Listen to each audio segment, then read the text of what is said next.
Hey everybody, let's finish discussing potential ways veterans can receive outside community care. All right, this last one, I can't even believe we got this done when I was working in Congress. This is an all-timer. All right, so first and foremost, if you don't know this by now, if you haven't seen my other videos, I want to explain this again. Before you can meet any of these eligibility criteria, you, one, have to be eligible for VA healthcare and currently enrolled in a VA healthcare system. Two, you can't just go out into town and see a provider. You have to be referred by your primary care physician or your scheduler within the VA. So always keep that in mind.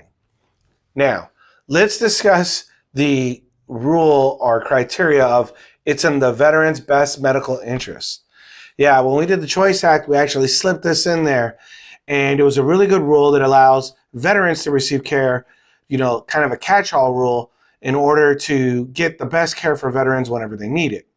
The easiest example of this is if a veteran, lived with under 40 miles, or the wait time wasn't over 30 days or anything like that. But let's say the veteran was, in need of a facility that worked on cardiology or cancer or something, and they would have had to drive to a medical facility, which is 20, 30 minutes away, as opposed to just down the street from them.